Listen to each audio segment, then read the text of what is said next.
வணக்கம். ட்ரேடிங் பண்ணும்போது சார்ட்ட பார்த்துட்டு மார்க்கெட் மேல போகுமா இல்ல கீழ வருமான்னு ஒரே குழப்பமா இருக்கா? கவலையே படாதீங்க. ட்ரேடிங்லயே ரொம்ப கஷ்டமான ஒண்ணு இந்த மார்க்கெட் டைரக்ஷனை கண்டுபிடிக்கிறது தான். ஆனா அது எவ்வளவு சுலபமா புரிஞ்சுக்கலான்னு தான் நாம இன்னைக்கு பார்க்க போறோம். வாங்க இந்த குழப்பத்துக்கெல்லாம் ஒரு முடிவு கட்டலாம். கொஞ்ச நாளைக்கு முன்னாடி ஒரு பெரிய மில்லியனர் குருவோட லைவ் செக்ஷன்ல இருந்தேன். அவர்கிட்ட ரொம்ப சிம்பிளா ஒரு கேள்வி கேட்டேன். சார், ஒரு சப்போர்ட் இல்ல ரெசிஸ்டன்ஸ் லெவல் ரொம்ப ஸ்ட்ராங்கானது, அதை பிரேக் பண்ண முடியாதுன்னு எப்படி கண்டுபிடிக்கிறது? அவ்வளவுதான். ஆனா என்ன ஆச்சு தெரியுமா? அவர் என்ன பார்த்துட்டு ஒண்ணுமே சொல்லாம அடுத்த கேள்விக்கு போயிட்டாரு.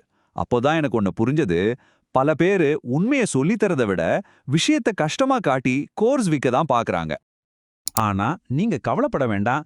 இந்த மாதிரி சிக்கலான விளக்கங்களுக்கு நடுவுல ரொம்ப ரொம்ப எளிமையான ஒரு தெளிவான வழி இருக்கு. இன்னைக்கு அந்த வழியத்தான் நம்ம ஸ்டெப் பை ஸ்டெப்பா உடைச்சு பார்க்க போறோம். சரி, நாம என்னெல்லாம் பார்க்க போறோம்னா, முதல்ல இந்த குருக்கள் கிட்ட என்ன பிரச்சனைன்னு புரிஞ்சுக்க போறோம். அப்புறம் டைம் ஃப்ரேம் விளையாட்டுனா என்ன, அந்த டவ் தியரியோட உண்மையான அர்த்தம் என்னன்னு பார்க்க போறோம். கடைசியா ஒரு பவர்ஃபுல்லான பிரேக் அவுட் டெக்னிக்கை கத்துக்கிட்டு கடைசியில உங்களை நீங்களே எப்படி காப்பாத்திக்கிறதுன்னு தெரிஞ்சுக்க போறீங்க. ட்ரேடிங் உலகத்தை பாத்தீங்கன்னா, அது முழுக்க முழுக்க கஷ்டமான வார்த்தைகளாலும் தேவைக்கு அதிகமா விளக்கப்பட்ட பேட்டர்ன்களாலும் தான் நிறைஞ்சிருக்கு. உண்மையில இதெல்லாம் உங்களை புத்திசாலியா காட்டிக்கிறதுக்கும் கோர்ஸ்களை விற்கிறதுக்கு தான் பயன்படுத தவிர உங்களுக்கு ஒரு தெளிவு கொடுக்கறதுக்கு இல்ல. மார்க்கெட்டோட டைரக்ஷனை கண்டுபிடிக்க பெரிய பெரிய இண்டிகேட்டர்ஸ்லாம் தேவையே இல்ல. இது ஒன்றும் ராக்கெட் சயின்ஸ் கிடையாது. இது வெறும் ஒரு டைம் ஃப்ரேம் விளையாட்டு. அதாவது ஒவ்வொரு டைம் ஃப்ரேம்லயும் யார் கண்ட்ரோல்ல இருக்காங்கன்னு புரிஞ்சுக்கிட்டா போதும்.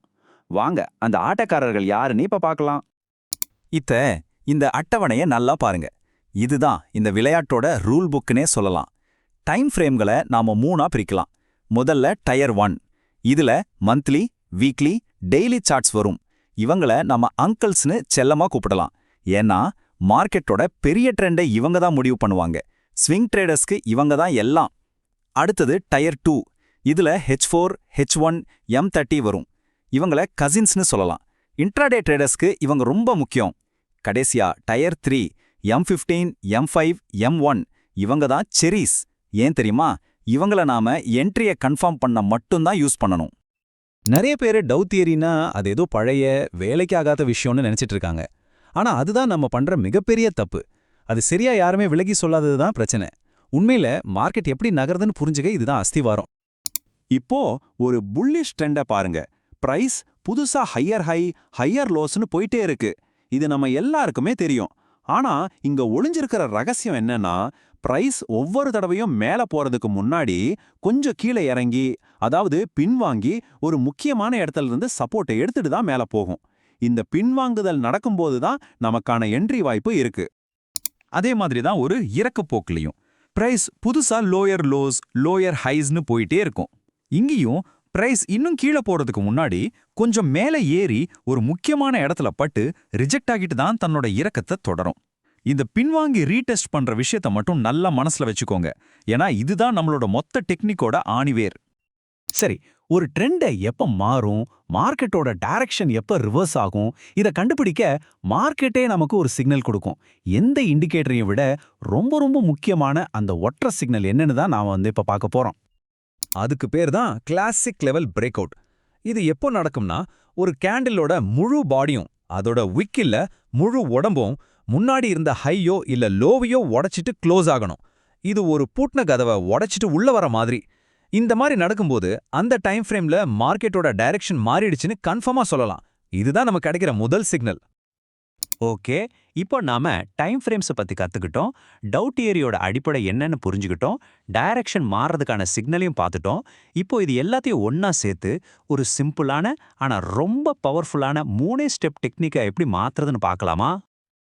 சரிப்பா, இதெல்லாம் கேட்கறதுக்கு நல்லா தான் இருக்கு. ஆனா ஒரு உண்மையான சார்ட்ல இது எப்படி வேலை செய்யும்? இந்த கேள்வி உங்க மனசுல வருது தானே? வாங்க அதுக்கான பதில தான் நம்ம இப்ப பார்க்க போறோம். இது ரொம்ப ரொம்ப சிம்பிளான 3 ஸ்டெப் தான். ஸ்டெப் 1, நம்ம பார்த்த மாதிரி ஒரு கிளாசிக் லெவல் பிரேக் அவுட் நடக்கிற வரைக்கும் பொறுமையா காத்துருங்க. ஸ்டெப் 2, டவ் தியரியில பார்த்த மாதிரி பிரைஸ் பின்னாடி வந்து ஒரு முக்கியமான லெவலை ரீடெஸ்ட் பண்றதுக்காக காத்துருங்க.